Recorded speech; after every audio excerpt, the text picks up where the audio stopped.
বহু প্রতীক্ষার পর অবশেষে সেই মাহেন্দ্রক্ষণটি যেন দরজায় কড়া নাড়ছে।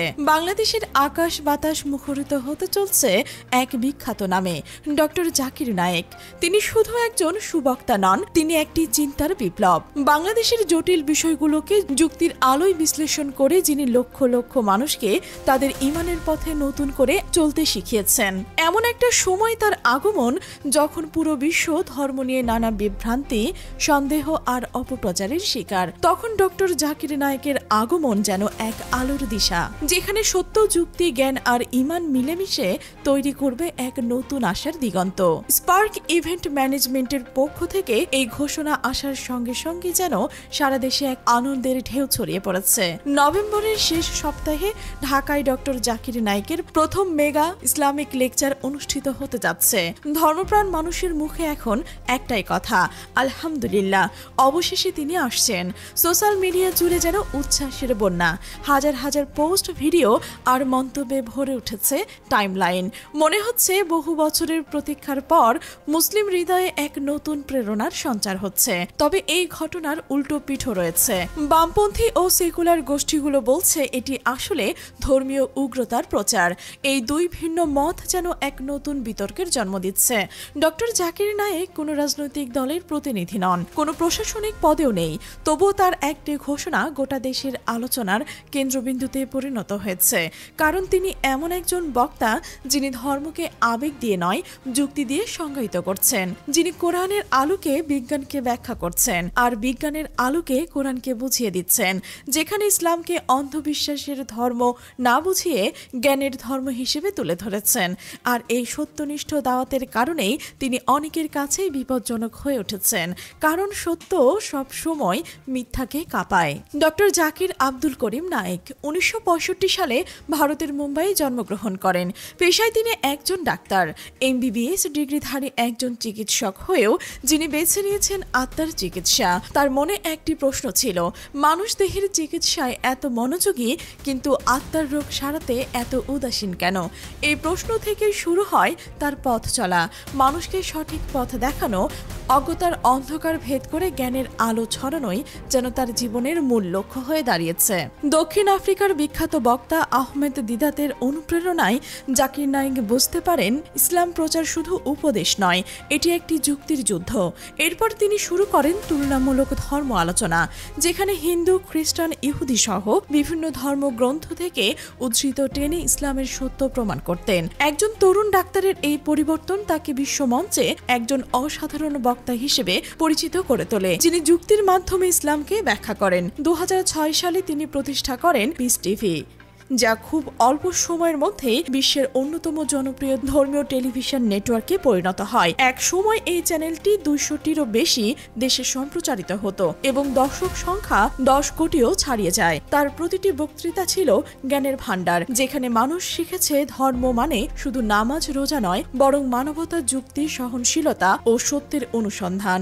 পিস টিভি হয়ে উঠেছিল কোটি মানুষের হৃদয়ের বিশ্ববিদ্যালয়। ডক্টর জাকির নায়েকের জনপ্রিয়তা শুধু মুসলিমদের মধ্যে সীমাবদ্ধ থাকেনি, অনেক অমুসলিমও তার বক্তৃতা শুনে মুগ্ধ হয়েছেন। ইউরোপ থেকে আফ্রিকা, আমেরিকা থেকে এশিয়া, যেখানে তার কথা পৌঁছেছে সেখানে মানুষ ধর্ম নিয়ে নতুন করে ভাবতে শুরু করেছে। তরুণ সমাজ তাকে দেখেছে লজিকের আলেম হিসেবে, যিনি ইসলামের প্রশ্নে কোনো আবেগ নয়, তথ্য আর প্রমাণ হাজির করেন। তার বক্তৃতা শুনে বহু মানুষ ইসলাম ধর্ম গ্রহণ করেছেন। এই জনপ্রিয়তা যেমন তাকে সম্মান এনে দিয়েছে, তেমনি তৈরি করেছে শত্রু, বিশেষ করে সেই রাজনৈতিক শক্তিগুলো যাদের ভিত্তি দাঁড়িয়ে আছে ইসলাম ভিত্তির ওপর। যেখানে ইসলাম মানে শান্তির বার্তা, সেখানে তার কণ্ঠ রাজনৈতিক নেতাদের কাছে হুমকি হয়ে দাঁড়ায়। ভারতের বিজেপি সরকার বুঝতে পেরেছিল জাকির নায়েক যতদিন কথা বলবেন ততদিন মানুষ বিভাজনের রাজনীতিকে প্রত্যাখ্যান করবে। তেমনি বাংলাদেশেও তৎকালীন আওয়ামী লীগ সরকার ইসলামপন্থীদের কোণঠাসা করেছিল। তাই একজন যুক্তি নির্ভর বক্তার ক্রমবর্ধমান প্রভাব তাদের রাজনৈতিক কৌশলের জন্য অস্বস্তিকর হয়ে উঠেছিল। 2016 সালে ঢাকার হলি আর্টিজান হামলার পর ভারত সরকার হঠাৎ করেই অভিযোগ তোলে কিছু হামলাকারী তার বক্তৃতা থেকে অনুপ্রাণিত হয়েছে। কোনো প্রমাণ ছাড়াই বন্ধ করে দেওয়া হয় তার সংস্থা ইসলামিক রিসার্চ ফাউন্ডেশন, নিষিদ্ধ করা হয় পিস টিভির সম্প্রচার, আর আন্তর্জাতিকভাবে তার বিরুদ্ধে অপপ্রচার শুরু হয়। অথচ তার কোনো বক্তৃতায় সহিংসতার আহ্বান ছিল না। তিনি সবসময় বলতেন ইসলাম ইজ পিস। শুধু তাকে নির্বাসনে যেতে হয়। একজন শান্তির দূতকে বানানো হয় ষড়যন্ত্রের শিকার। নরেন্দ্র মোদী প্রকাশ্যে বলেন জাকির নায়েকের চিন্তাধারা জাতীয় নিরাপত্তার জন্য হুমকি, কিন্তু আসল হুমকি ছিল তার যুক্তি ও প্রমাণের জোরে ভেঙে পড়া কুসংস্কার ও ভ্রান্তির দেওয়াল। তিনি যখন হিন্দু ধর্মগ্রন্থ থেকে ইসলামিক সত্য তুলে ধরতেন তখন অনেকে প্রশ্ন করতেন, তাহলে আমরা কেন এই সত্যকে মানছি না? আর এই প্রশ্নই ছিল রাজনীতির জন্য সবচেয়ে ভয়ের কারণ। ভারতের সঙ্গে বন্ধুত্ব রক্ষার অজুহাতে শেখ হাসিনার সরকারও একই পথে হাঁটে। বাংলাদেশ পিস টিভির ডাউন লিঙ্ক বাতিল করা হয়, তার নাম উচ্চারণেও বাধা দেওয়া হয়, মিডিয়াতে চাপিয়ে দেওয়া হয় নীরবতা। কিন্তু জনগণের হৃদয়ে সেই কণ্ঠ থেমে যায়নি। জনগণ গোপনে তার কালচার শুনেছে। শিশু থেকে যুবক সবাই অপেক্ষায় ছিল কবে আবার সেই যুক্তির ডাক সরাসরি শোনা যাবে। রাজনীতির পট পরিবর্তনের পর দেশের পরিস্থিতি কিছুটা বদলে গেছে। দীর্ঘদিনের দমন পীড়নের পর ইসলামপন্থীরা এখন নতুন উদ্দীপনায় উজ্জীবিত।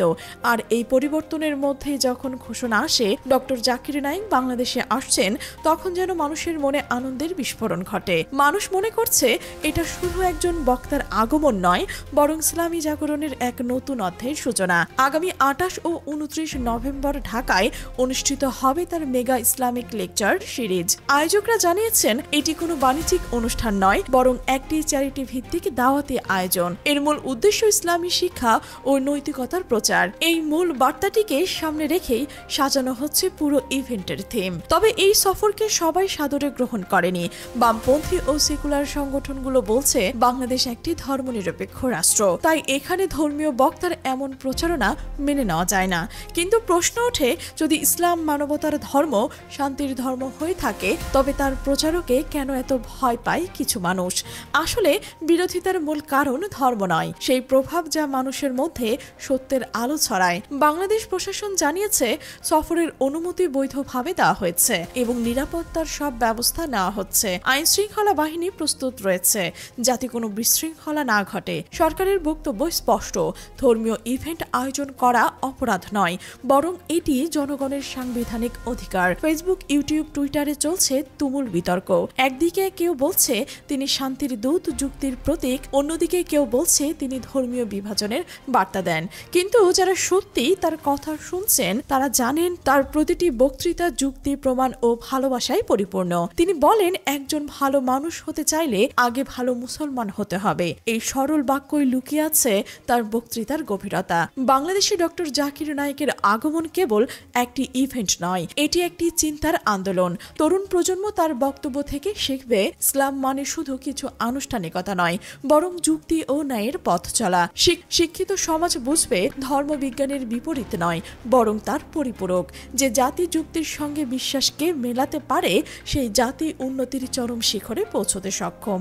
সব শেষে বলা যায় জাকির নায়েক কেবল একজন বক্তা নন, তিনি একটি আন্দোলনের নাম, যিনি মিথ্যার সামনে নির্ভয়ে সত্যের কথা বলেন, নিষিদ্ধ হয়েও থামেননি।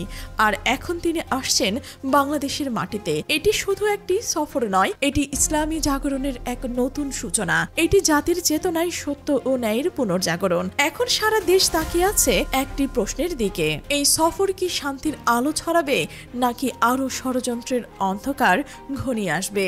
সময় সেই উত্তর দেবে।